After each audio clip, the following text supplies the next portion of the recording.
Welcome back to another episode of Open Stride Podcast, man. This is the NBA preview, and like I told you last episode, this next organization has a little magic. That Orlando Magic, you are wrong. We did Orlando Magic already. Are you paying attention? We did Orlando Magic already. You must ain't. You go back and watch the Orlando Magic episode. That was way before. So this team is going to be the Dallas Mavericks. So if you said that, then you are right, man. So the Dallas Mavericks are now the number 7 ranked team going into the new 2021-2022 season. That's a Western Conference team, so y'all know what that means. That's all me. So let me get my notes out. The Dallas Mavericks, they went. We gotta keep it traditional. I already know who you gonna say, but go ahead. You know the same person. I do know him. Shout out to him. Do you know any Dallas Mavericks fans? I know 2 actually. Actually, I think you may know both as well. Who's the second one? Darius. Do you know Darius? Oh yeah, I know Darius. Shout out to Darius. Shout out to D. Our number 1 though is Latrell. Latrell. Dallas Mavericks fan. Latrell been a Dallas Mavericks fan since I knew him. Yeah. Back in high school. He has just a fun fact. He has a Dirk Nowitzki jersey, and it has the autographs of all the players in their championship team on it. Damn, how you get that? I don't know, but he has it, and it's dope. I wonder where he sell it. Probably not. That's the pride and joy, bro. I sell that, John. No cap. No, that's something you keep. That's one championship. He has every player. He has Kid, Dirk, all of them on the championship. Oh man, I sell it. But listen, yeah, he been a Dallas fan as long as I knew him. So, and Darius. So, shout out to you, Trail. I just want to let you know, man. You have blossomed into a very awesome young man.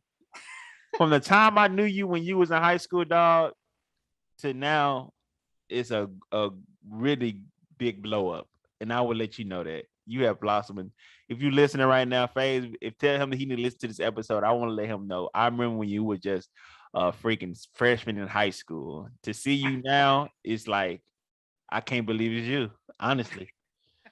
That just let people know that we do not peak. A lot of people do peak in high school, but a lot of people blossom. So shout out to you, man. We just had that conversation off camera. Anyway, that's the point. Shout out to you, man. I want you to listen to this episode. I know this is your team, and I hope you're watching this because it's your team. And I just gave you a message, man. Shout out to you.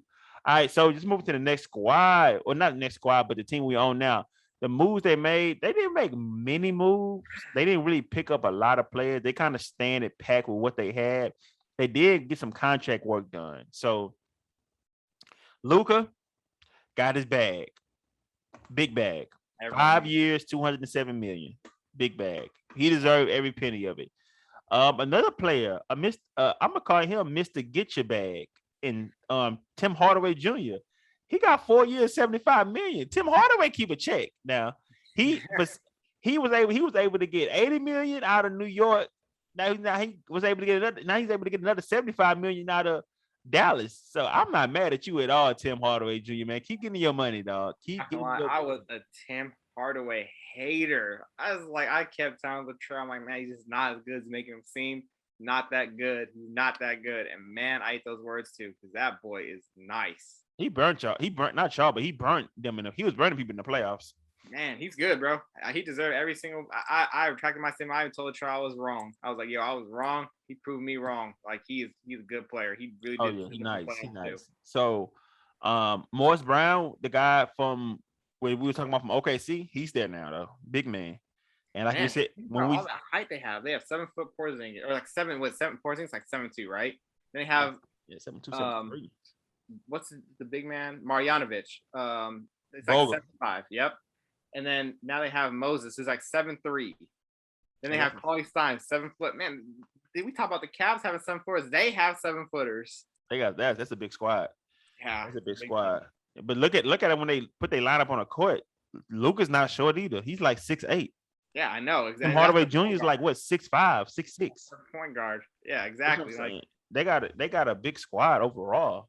So they really didn't have any draft picks. They made a lot of trades, but they didn't have really draft picks. Expiring contracts is Jalen Brunson. If you know who that is, he's a nice player off their bench. He make it minutes in the starting lineup. Who knows? But he's a nice young player. And Willie kind of Stein's face just kind of said his name is another expiring contract.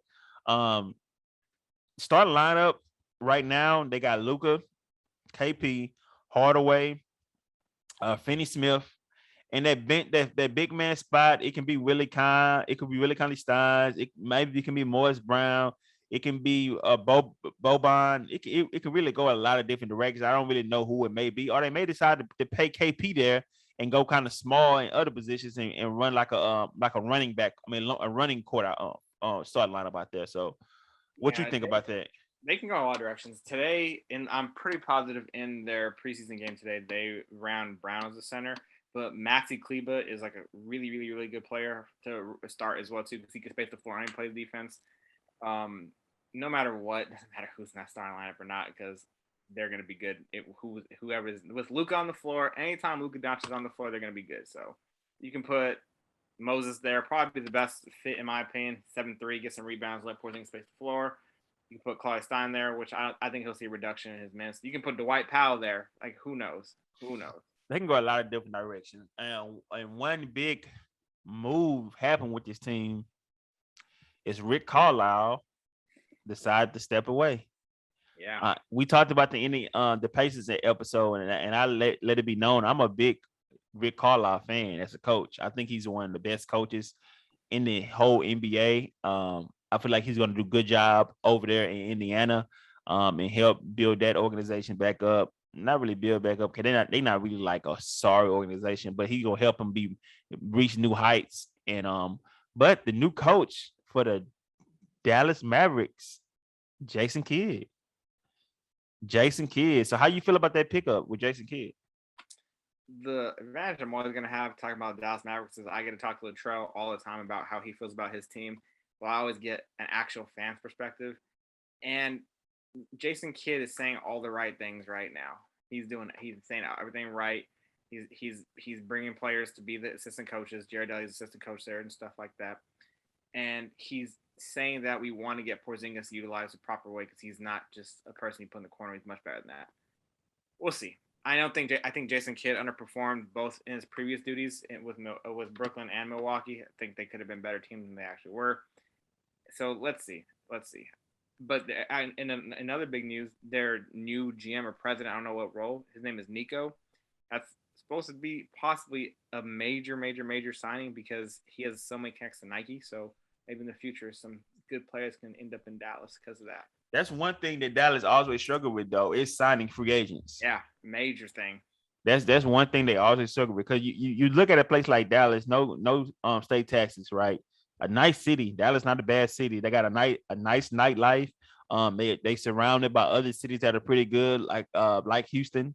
Like if they want to go even further, go somewhere like New Orleans, or if you want to go like even San Antonio. I know people kind of talk about San Antonio, but that means my point is they have big cities around. If you want to catch that ride to Memphis, whatever you want to do, they have nice cities around them. So it's a nice location, no grand taxes, nice city. And they also struggle with bringing in free agents. Like my thing is free agent. I feel like free agents should want to go play there, but it's like they just can't really attract the big fish. So now that they got Luka, that may help bring big fish in. But even LeBron James couldn't attract people to Cleveland. The good thing about it is Dallas is a better city than Cleveland. As far as I know, I don't know Cleveland folks coming for me. As far as I know, Dallas gets more love than Cleveland. Cleveland may be a beautiful city, and I would love to visit there. But I'm just saying, as far as I know, I don't want y'all coming for me like I'm Cleveland bashing. But I haven't even been to Cleveland, and I'm a Cavaliers fan, so I can't say anything about it. And that makes no sense. But I digress. But yeah, man. Jason Kidd, man. We're gonna see what he does. You know, he had that report come out when he was with the Milwaukee Bucks in their book about not James, but Giannis Antetokounmpo. About his coaching style, how he kind of rubbed off on the players the wrong way, how he didn't really know how to be a leader as a coach in a certain sense. So that kind of didn't go the right way when he was with the Bucks, and it didn't last long when he was with Brooklyn either. So we're gonna see, like you said, his last two stints didn't really go too well, but we're gonna see how it goes with Dallas. He was able to get 2 head coaching jobs right after retiring. So now he got to sit on the sideline. Then he got to be an assistant coach again, and he probably learned.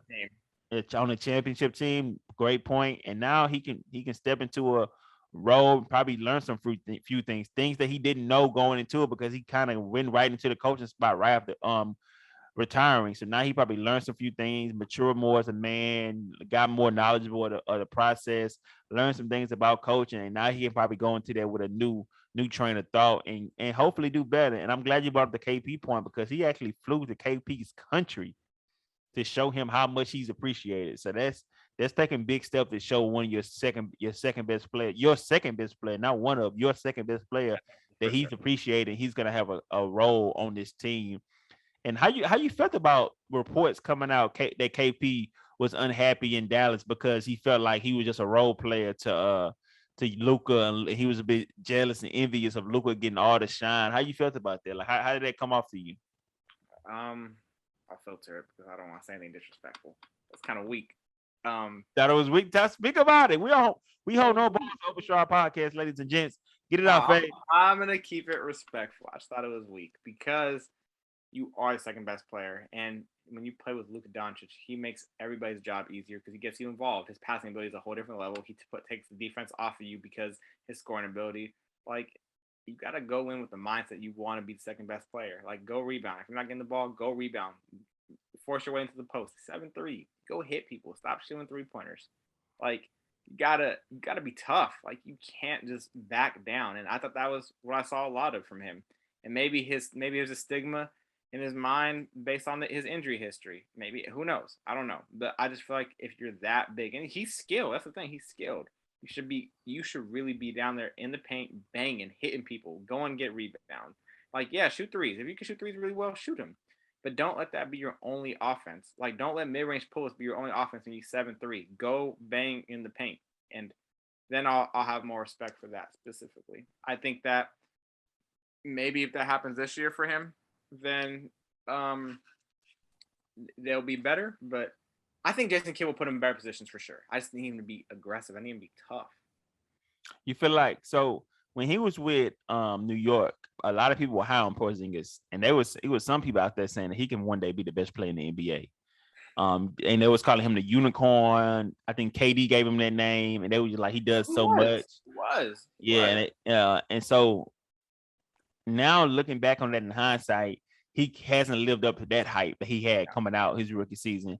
Nope. Do you think he can reach that height again if he does the things that you're talking about? Do you think he can reach that height, or you think he was kind of getting more overhyped at that point and he's more not that good, but he still can be a very productive player? Like, or do you think if he does the thing that you're talking about, he can still reach the heights that people thought about as far as being one day an MVP? Oh, he can be a really good player if he with the right attitude. The thing about what made him on like put him on notice in New York is because he played fast. He was fearless. He would go grab rebounds. He would go end to end and block shots, and he would go put amazing dunks back, stuff like that. And he played actually like a unicorn. He was crazy, and he just doesn't do that anymore. He's more conservative now. Like maybe he's matured and things are different. I don't know, but he's a lot more conservative now. Like things aren't the same with him anymore. And the thing is, he's talented. Like he can really do good things. So I think if he did play more aggressive and put his shoulder into the chest of some of your defenders, hit him hard, get him off, go dunk on them. Like yeah, he could be in the competition for the best power forward in the league, not one of them, the best, because he has the intangibles to make him that good. But just get there, like get there. So that's the thing. And the thing is, he should be able to get there because he has Luka Doncic. That's arguably I have him right outside my top five. He's not top five player in the league to me, but I have him right outside of it. Like that's bro, an elite player. Like you should be able to thrive off of playing someone that demands that much attention as Luka Doncic. Okay, I agree. I agree that. So, to a certain extent, I agree. So, I think they could be a pretty good team as well. Do you think they can make a run for the championship, or are they not there yet? No, they're not there yet. If But if KP does the thing that you're talking about, even then they not, or they still about a piece away. they're a piece away. But that Reggie Bullock pickup, which I don't think we talked about, was actually a sneaky pickup. I think that would be a good pickup for them. I do think that they need another person to kind of help put them over the top, though, because there's still really talented teams with more talent in different directions on that ball club. So on other ball clubs. So, but I think really highly of them. They were top four in the West last year, and not to mention they were top four in the West at the beginning of the season, their team got hit with COVID so badly that they were playing their like 15th man consistently for 2 weeks. So they still managed to be fourth in the West. So I'm high on this team. My expectations are high. Thing is, they haven't got out the first round since Luka's taken them there, and it's tough. I get it. It's tough. I think this is the year they can, but they keep running to the Clippers, man. I know, right? That's it. But let them run to them again. Hey, no lie. I want the crazy thing about it. I want them to play in the playoffs again. I want that rubber band match. Man. I want to see them play in the playoff a third year and see if they can finally get the Clippers, man. I want that. I want that if Kawhi is there because they can do it. They can beat the Clippers. I am that confident they can do it. But I want Kawhi to be healthy too. But I'm sold on. I'm having discussions with my very good friend Latrell. He made me more of a believer than I was before. I'm sold that they will be a good team. I'm hoping that they live up to the hype, and I'm hoping we can see more Luka magic, just for the hint that he dropped earlier.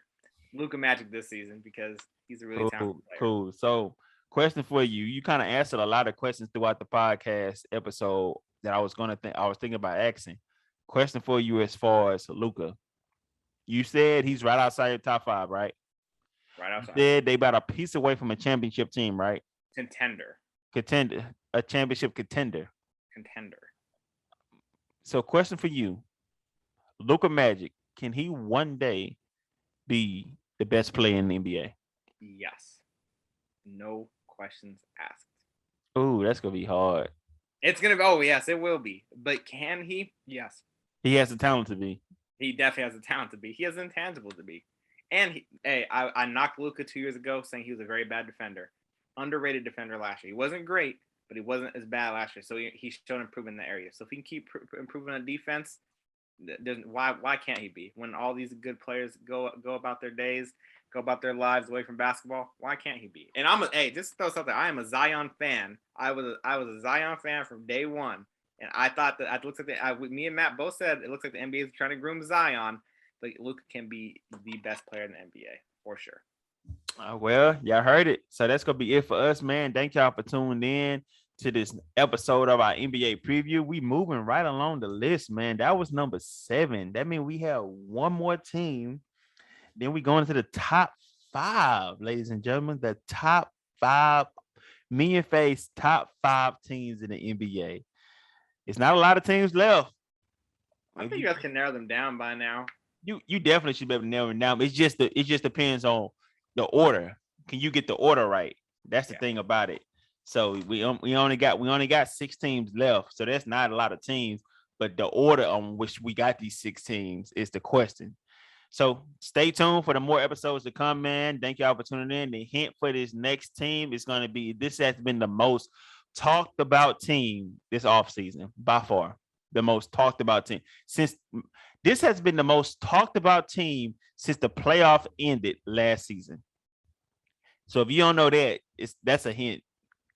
So thank y'all for listening, man. Stay tuned for our next team. We're moving to number 6. Then we got the top 5, man. Peace.